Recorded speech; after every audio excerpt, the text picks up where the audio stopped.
Alors 007 au cinéma, c'est vrai qu'il y a eu du bon mais aussi du moins bon. Bonjour à tous, j'espère que tout le monde va bien. On se retrouve aujourd'hui pour un nouveau top saga sur la chaîne. On en a déjà fait pas mal, on a parlé des X-Men, du MCU, d'Harry Potter mais aussi de Star Wars. Là cette fois-ci ce sera un record puisqu'on va revenir sur 25 films 007. Jusque là le record était détenu par le top MCU jusqu'à Avengers Endgame, on a parlé de 22 films. Aujourd'hui c'est donc 25 et 25 films qui sont, pour tout vous dire, assez compliqués à comparer. C'était compliqué de faire ce top. Dans cette vidéo MCU, ce qui était plus simple, c'est que tous les films étaient sortis quasiment en même temps. On pouvait les comparer, tout est sorti en quasiment une décennie. Là, non, ce n'est pas le cas. On a des films qui remontent aux années 60. On va parler quand même de 25 longs métrages. Ça va être sport, oui. Je vous invite, vous aussi en commentaire, à me donner vos 007 préférés. Et puis, on ne perd plus de temps, on se lance. Moonraker.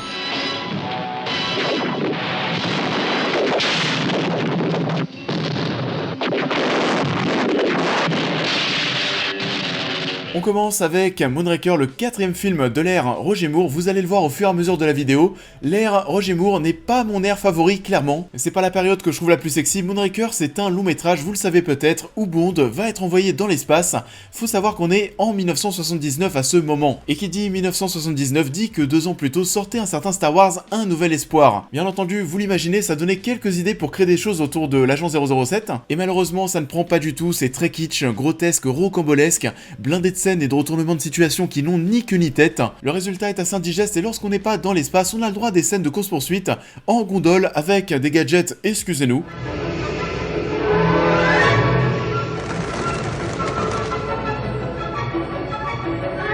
Enfin bon, on se croit presque dans une caricature d'un film 007, James aurait mieux fait de rester sur Terre. L'homme au pistolet d'or. Encore, oui, un Roger Moore, le second film dans la peau de l'agent 007 pour l'acteur, mais aussi le quatrième film James Bond réalisé par Guy Hamilton, qui lui aussi nous a offert du bon et du moins bon. On est malheureusement sur un opus qui avait de belles idées, que ce soit au niveau de ses décors, de son méchant, mais qui n'arrive pas à rendre son récit captivant. Parce que oui, le vilain de ce volet est interprété par Christopher Lee quand même. Il y avait vraiment quelque chose de sympa à faire, mais bon, on va garder surtout le souvenir d'un mauvais téléfilm blindé de défauts et d'une scène de fin mettant en scène un combat entre James et le nain Hervé Vilches.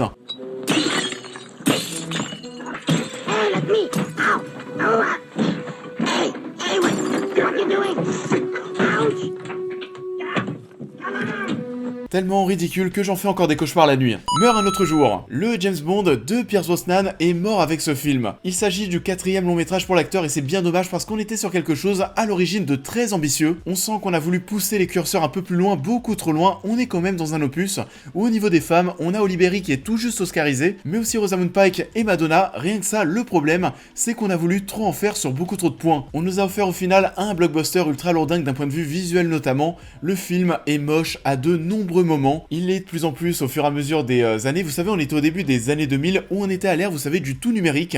Fallait mettre des fonds verts et du numérique partout. Coucou George Lucas avec Star Wars. Du coup, oui, Meurt un autre jour, c'est assez compliqué à regarder aujourd'hui, c'est très moche. C'est aussi presque nanardesque à beaucoup de moments. On ne sait presque pas par où commencer. Le climax final, la voiture invisible, mais aussi et surtout le kitesurf de James.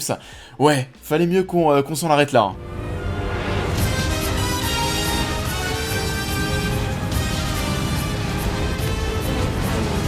Octopussy, l'avant-dernier volet de Roger Moore. On a parlé tout à l'heure d'une inspiration Star Wars pour Moonraker Star Wars qui était sorti 2 ans plus tôt. Cette fois-ci, on peut parler d'une inspiration Indiana Jones. On est sur quelque chose de bien plus mode aventure Indiana Jones qui lui aussi était sorti 2 ans plus tôt. Encore.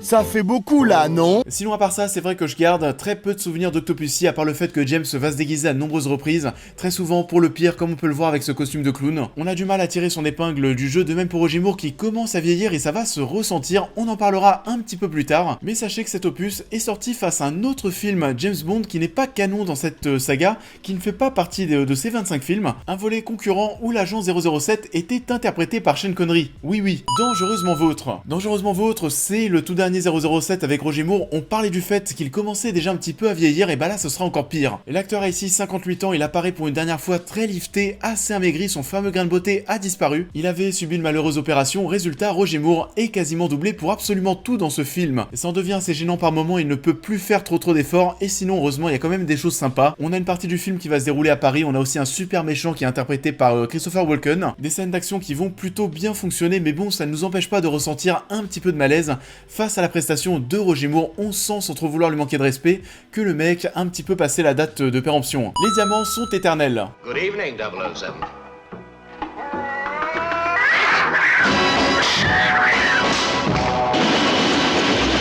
Du coup, c'est bon, on parle enfin de Sean Connery, vous l'avez compris, c'est une période 007 qui me plaît plus que celle de Roger Moore. Alors les diamants sont éternels, c'est tout simplement le tout dernier James Bond canon de Sean Connery. L'acteur est de retour dans le rôle après avoir laissé sa place dans le long métrage précédent. On est content au début de le retrouver dans le costume, et puis finalement pas tant que ça, parce que oui, la magie Sean Connery 007 a un petit peu disparu. L'acteur est de retour, mais un petit peu plus vieux, un petit peu plus bouffi, ce n'est plus l'image de James Bond. Grand et fort, on a du mal à y croire. Il est revenu contre un gros chèque, le film en lui-même, si on ferme les yeux sur le retour de Connery, est assez kitsch. C'est un retour qui ressemble presque à une fausse bonne idée, mais qui fera peut-être un plaisir aux fans de l'acteur. Vivre et laisser mourir. Et on retourne déjà sur du Roger Moore, c'est son tout premier film 007. On est face à un volet qui va nous plonger dans une histoire vaudou où ce James va être introduit avec le degré zéro de la subtilité. On va le voir en train de cacher une maîtresse dans un placard alors que M souhaite lui rendre visite. D'ailleurs, James va aussi pour la première fois faire ses affaires avec une femme noire, et avec tout ça, on doit relancer une longue saga. On se doit de proposer quelque chose de nouveau avec pas mal de changements. Le long métrage est filmé comme un téléfilm. Il est mis en scène de même comme un téléfilm avec des musiques et des sonorités de téléfilm. C'est assez décevant, ce n'est pas à la hauteur du personnage. J'avoue qu'une part de moi ne rejette pas totalement le volet, peut-être parce que c'est le premier de l'acteur, donc un petit peu de nostalgie oblige. Et puis, Paul McCartney au générique, ça c'était bien cool. Say live and let die. Quantum of Solace. But your prison isn't there.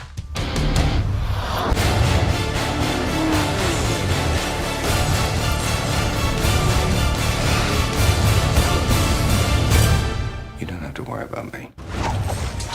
Quantum, ça a été la douche froide après un premier opus pour l'agent 007 version Daniel Craig qui était de très bonne facture. On est sur un nouvel opus qui est une suite directe à Casino Royale, on reprend pile à la fin de l'histoire de ce dernier, et puis dès les premières secondes, on est plongé dans l'action qui va être surcutée. Et finalement, on part sur quelque chose d'assez différent, on est là pour nous offrir un nouveau 007 et non une suite directe à Casino Royale. Et j'ai presque envie de vous dire, heureusement, parce qu'en termes de qualité, on en est très loin. On a remis ça sur le dos, bien sûr, de la grève des scénaristes à l'époque, oui, ça a certainement eu un impact, mais résultat, Quantum, c'est très peu inspiré, l'histoire est banale, les scènes d'action d'eux-mêmes. On appréciera cependant la séquence à l'opéra qui va sortir du lot, ainsi que l'épilogue russe qui va nous permettre de tourner la page, et on l'espère avoir quelque chose derrière de bien meilleur. On ne vit que deux fois. On ne vit que deux fois, c'est le 5e long métrage avec Sean Connery, et c'est le film du coup qui précède sa première retraite dans le rôle de l'agent 00. Et c'est vrai qu'à partir de ce moment-là, on commence à ressentir un petit peu de lassitude, c'est assez répétitif finalement. Il y a pas mal de bonnes choses quand même en termes de décor notamment, on se retrouve au Japon, on intègre la base secrète de Spectre. C'est un opus qui est marqué de même par la première apparition à l'image du mythique ennemi de Bond, Blofeld. Et c'est dommage vraiment parce que sur le papier, il y avait beaucoup de choses pour faire un très bon volet, mais malheureusement c'est trop peu dynamique. Et ça manque de tension, c'est clairement le genre de film avec une belle coquille, une belle esthétique,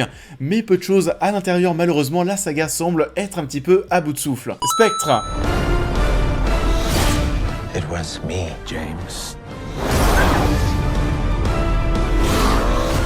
The author of all your pain. Spectre, personnellement, c'est toujours un petit cas particulier pour ma part. On en a parlé il y a peu de temps sur la chaîne. C'est encore du Sam Mendes, donc c'est spectaculaire, c'est bien shooté, il y a une photographie qui est cool. J'ai vraiment envie en fait d'aimer ce film, mais à chaque fois, il n'y a rien à faire, je décroche. Et je décroche à chaque fois à cause de son histoire, j'ai vraiment du mal à la trouver palpitante, à la trouver prenante sur l'entièreté du film. Ça, c'est vraiment très personnel, mais aussi parce que je sens qu'on en fait un petit peu trop parfois pour faire encore plus spectaculaire que les opus précédents, mais malheureusement, je ressens bien plus de too much que du wow effect.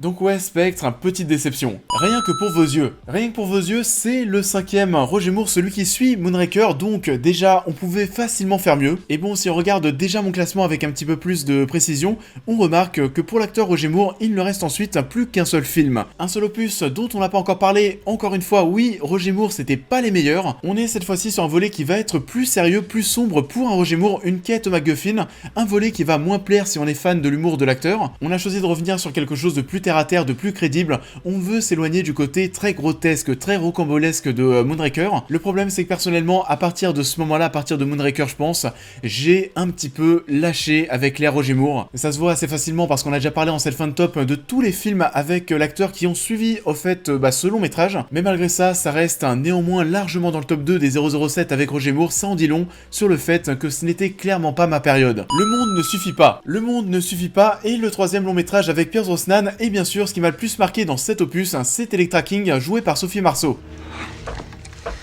When I realized my father wouldn't rescue me from the kidnappers, I knew I had to form another alliance.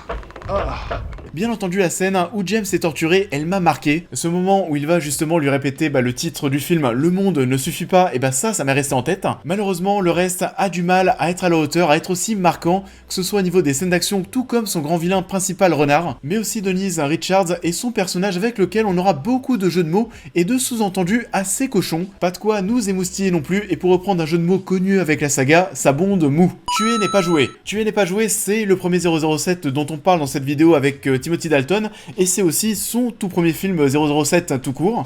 Bond. James Bond. Et l'acteur nous a vraiment présenté une nouvelle facette de l'agent après la période Roger Moore qui était bien plus marquée par l'humour. Là, cette fois-ci, on est au cœur d'une histoire d'espionnage. On est dans un cadre assez sombre avec bien plus d'action. Il y a un sacré rajeunissement qui est mis en place avec un 007 plus tourmenté, plus fragile, qui sera aussi plus profond et donc plus attachant. L'intrigue est bien plus complexe. On met les filles de côté durant un long moment. Ça a été une très bonne manière de relancer la saga avec pas mal de nouvelles choses, mais on le verra ensuite. Le succès n'a malheureusement pas forcément été au rendez-vous et ça, c'est bien dommage. James Bond contre Dr No. Attention, c'est bon, on y est enfin. Il s'agit du tout premier film avec Sean Connery, donc du tout premier film de cette saga de 25 longs métrages. On a toute une mythologie qui se met en place, le méchant Dr No, le mythique premier Bond, James Bond.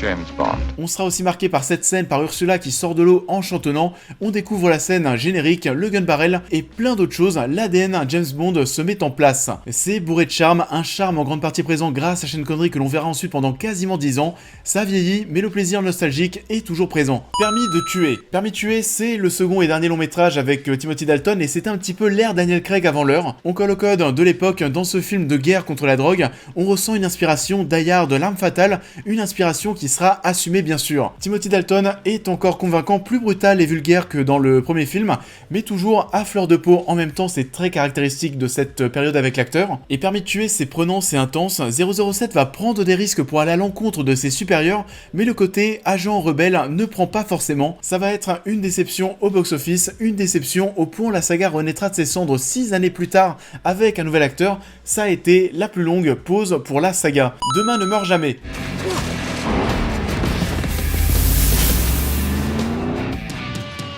Alors, Demain ne meurt jamais, c'est vrai que si vous faites un top 4 des films de Pierce Brosnan, il y a de fortes chances que cet opus finisse 3ème. Mais pour ma part, c'est vrai que je suis plutôt attaché à celui-ci, plus que Le monde ne suffit pas, certainement aussi parce que j'ai poncé le jeu vidéo lorsque j'étais petit. Mais pour revenir au film, ouais, c'est un volet que j'aime bien, c'est blindé d'action, c'est très bien rythmé, j'apprécie le duo 007 avec cette espionne chinoise. Elliot Carver est un vilain qui m'a aussi marqué. Brosnan semble toujours à l'aise et très crédible pour le rôle, on a des répliques cultes, des scènes mémorables, comme la scène de moto mais aussi James qui contrôle sa voiture à distance. Et du coup oui, pas mal de choses qui font que ça me reste en tête, et même si ce n'est pas mon préféré de l'ère Brosnan, c'est certainement celui qui m'a le plus marqué et celui que j'ai le plus revu. Au service secret de Sa Majesté. Au service secret de Sa Majesté, c'est un épisode qui est un petit peu mal aimé pour beaucoup, voire méconnu pour certains, parce que bon, vous connaissez Sean Connery, vous connaissez Roger Moore, Daniel Craig ou Pierce Brosnan, mais est-ce que vous savez qu'un certain George Lazenby a porté le costume? C'est un volet qui va vachement dénoter avec ce qu'on avait avant, on est plus proche de Bond, de sa psychologie, c'est plus personnel, plus intime. I love you. I know I'll never find another girl like you. Will you marry me?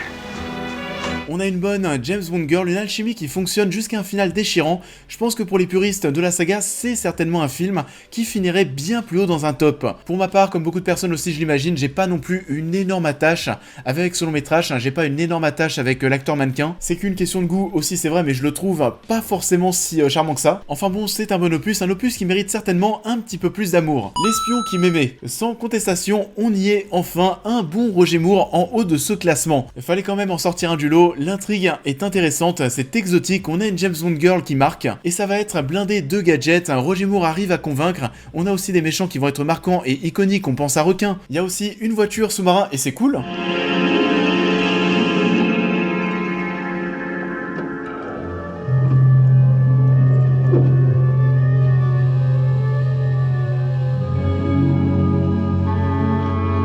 Arrive enfin à trouver la formule après 2 opus plus que moyennement convaincants et on se dit que c'est fait, Roger Moore est lancé. Le problème, eh ben non, c'est Moonraker qui arrivera après. No Time to Die. We both eradicate people to make the world a better place. I just want to be a little tidier. Oui, je le confirme, j'ai bien aimé No Time to Die. La critique est disponible depuis peu sur la chaîne. Alors oui, certains fans de l'agent 00 ont dû sauter au plafond en voyant certains partis pris du film par rapport au personnage de James. Perso, ça m'a pas du tout dérangé, bien au contraire. Je suis content de voir 007 évoluer avec notre époque, c'est normal. C'est l'image d'un homme idéal en quelque sorte, qui doit avoir un rapport avec notre temps. Il ne peut plus ressembler aujourd'hui à ce qu'était Sean Connery, à ce qu'était Roger Moore. Donc cette fois-ci, on a un James qui est amoureux, qui est humain, qui est toujours aussi fort d'un point de vue physique mais aussi émotionnel. On va prendre de même de sacrés risques d'un point de vue narratif et ce que j'ai aimé aussi. Alors oui, c'est pas le meilleur Daniel Craig, hein, loin de là. C'est peut-être une histoire qui est un petit peu longue avec un méchant pas forcément aussi charismatique et fort qu'on espérait, mais c'est quand même un très bon moment de cinéma et ça restera un opus marquant dans l'histoire de la saga. Opération Tonnerre. Opération Tonnerre, si je dis pas de bêtises, c'était le premier 007 qui durait plus de 2 heures, donc on était sur un film qui était bien plus long que les 3 précédents avec Sean Connery. C'est un James Bond qui va avoir sa propre personnalité, on relève un nouveau défi, on veut filmer des scènes d'action sous l'eau. C'est tout nouveau pour la saga et c'est ce qui fait le charme de ce volet, et puisqu'on parle de charme, comment ne pas parler de Claudine Auger, première James Bond girl française, mais aussi première dauphine au concours Miss Monde qui nous a quittés il y a peu de temps en 2019,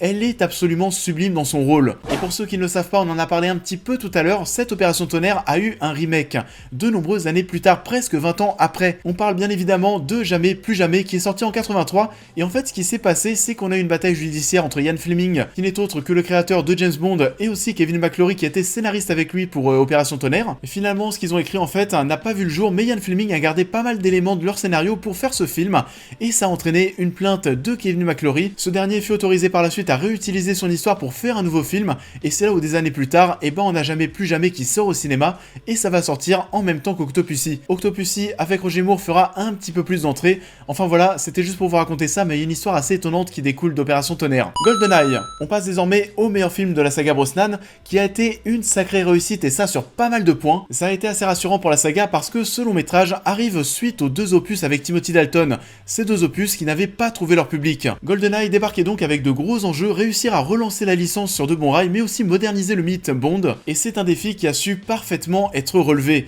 Et parallèlement à ça, en plus, il y a aussi le jeu GoldenEye sur Nintendo 64 qui était aussi une sacrée tuerie. I would love to play GoldenEye with you. Yeah, we have it set up. I feel like I'm. Oh, hello, Mr. Bond! Hello, Mr. Bond! Mr. Farron! Oh, it's Mr. Farron! Du coup, c'est vrai que le pari était plutôt réussi sur tous les tableaux. L'acteur est de nouveau très convaincant, Famke Janssen est inoubliable en vilaine, la franchise réussit à redevenir majeure. Et vous savez quoi, toutes ces bonnes ondes, on pouvait les ressentir dès l'introduction de l'œuvre. Ce générique est l'un des plus marquants des 25 films avec Tina Turner.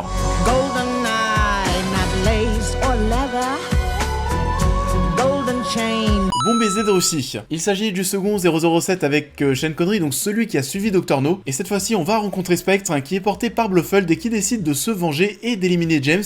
Pour ça, on va essayer de l'avoir grâce à son point faible, les femmes. Et on est sur un deuxième film qui est bien plus cinématographique. On sent clairement qu'on a élevé le niveau par rapport à Dr No. Spectre va prendre de plus en plus de place et d'ailleurs Bond va apparaître au bout de quasiment 20 minutes de film, ce qui va être assez étonnant et ça veut déjà tout dire. Et on va voyager d'Istanbul à Venise en passant par l'Orient Express.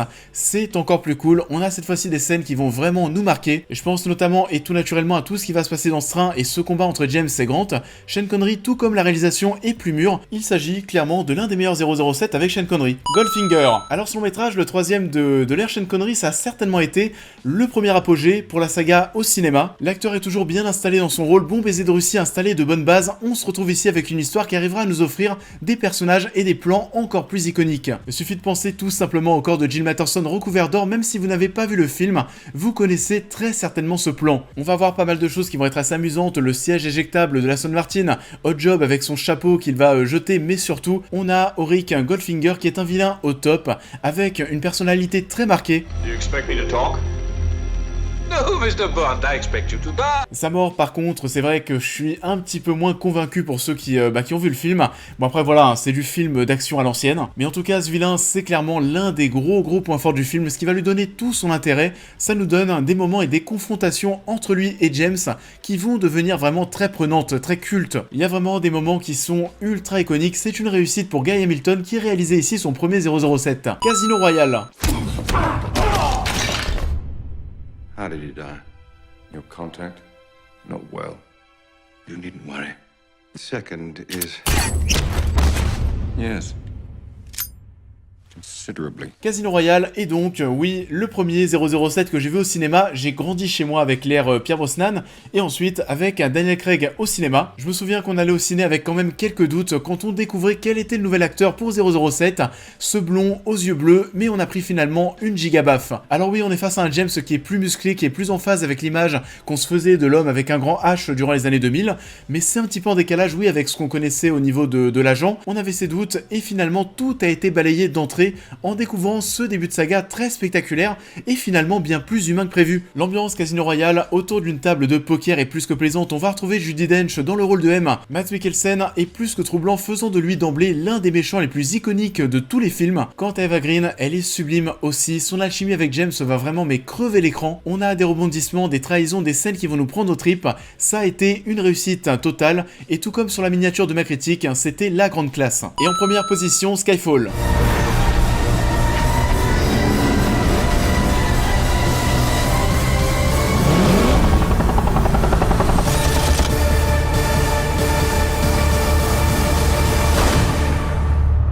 Pour finir, Skyfall, je pense que ça sera pas une surprise pour tout le monde.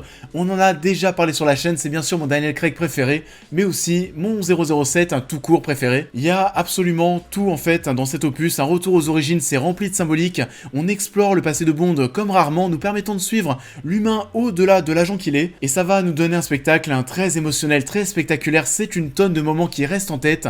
L'introduction de Javier Bardem, la scène pré-générique, Adele et sa musique, Skyfall, le discours de M avec James qui court dans les rues de Londres, le climax final, la sublime photographie, c'est l'opus tout simplement qui s'est clairement le plus rapproché de ce qu'on peut appeler un grand film, avec un grand G et un grand F, d'un film qui va aller jusqu'à choper des nominations aux Oscars, et c'était important parce qu'on rentrait à ce moment-là, vous savez, dans une phase un petit peu bizarre.